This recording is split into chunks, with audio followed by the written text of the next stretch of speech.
السلام عليكم ورحمة الله وبركاته، اللهم صل وسلم وبارك عليك يا حبيبي يا رسول الله. ازيكم يا حبايبي عاملين ايه؟ يا رب تكونوا بخير وفي أحسن حال. النهاردة هاخدكم معايا في أقوى ايفنت في مصر، هاخدكم معايا في مهرجان القاهرة للكيك، الحدث الأول لدعم الستات المبدعات في مجال الطبخ وأصحاب المشاريع من البيت. تحبوا بقى نشوف الفيديو مع بعض؟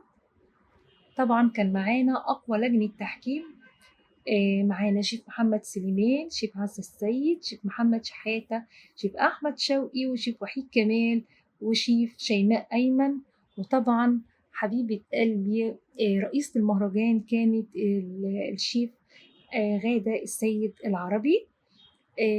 طبعا المهرجان كان واجهة مشرفة لكل امرأة مصرية وعربية. وتعالوا نشوف مع بعض المهرجان بتاعنا وفعاليات المهرجان كانت ازاي. تعالوا الأول نتعرف على لجنة التحكيم اللي كانت معانا.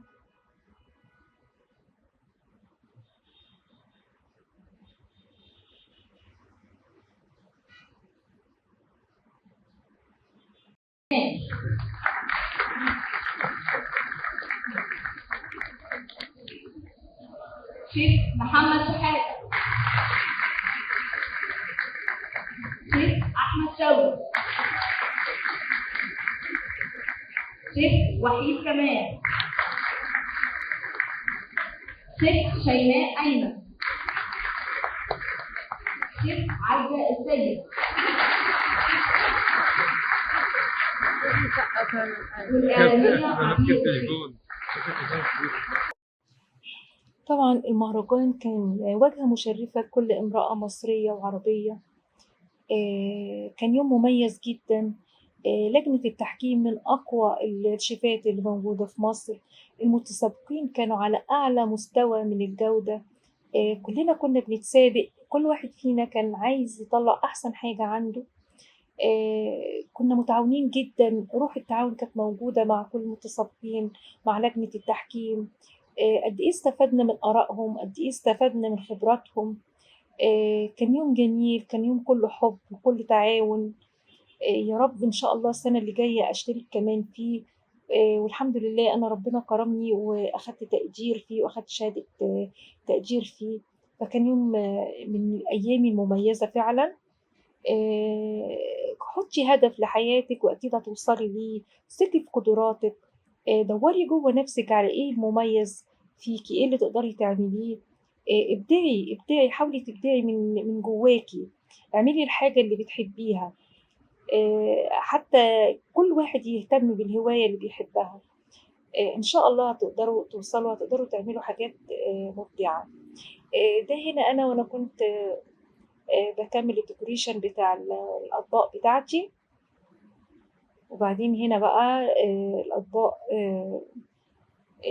بتاعة المتسابقين وكمان الطبق بتاعي. قد إيه كانت الناس مبدعة، قد إيه كانت الناس جميلة. شغل المتسابقين، بصوا الجمال. يعني كانوا بجد قسم سُخن وقسم التورت وقسم النواعم، اللي هو كانوا بيعملوا حاجات عظمة، عظمة، عظمة، عظمة. ده هنا قسم السُخن، وهنا المتسابقين كانوا عاملين حاجات جميلة جدًا. فيها كانوا متميزين جدًا فيها.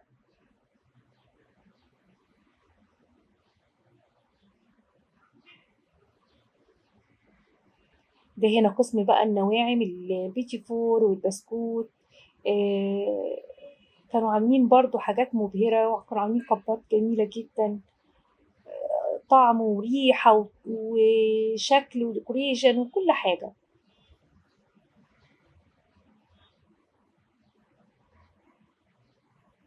الناس بجد، بجد كانت عاملة حاجات عظمة، عظمة، عظمة.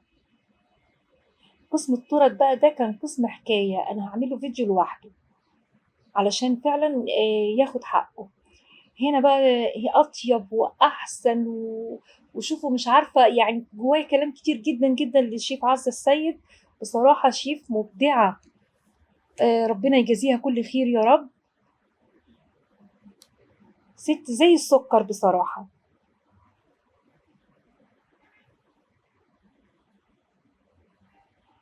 شيف غادة السيد العربي طبعا، يعني الحلويات كلها والطعامة والإبداع كله هي في الشيف غادة السيد العربي. طبعا أنا قدمت في آخر لحظة في المهرجان، ما كنتش أعرف عنه حاجة، كتر خيرها هي اللي قالت لي عليه وهي اللي قدمت لي في آخر دقيقة في المهرجان. أنا ما كنتش أعرف بالمسابقة ديت قبل كده. إن شاء الله المسابقات اللي جاية والسنين اللي جاية هكون معاها بإذن الله.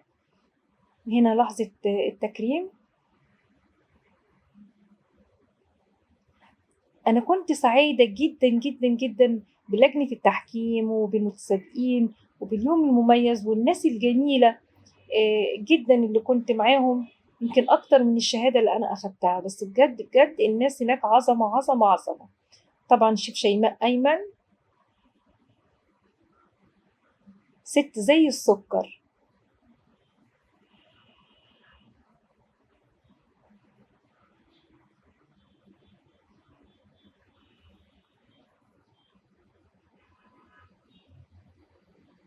شيف إيمان قد إيه إنسانة ذوق وراقية جدا.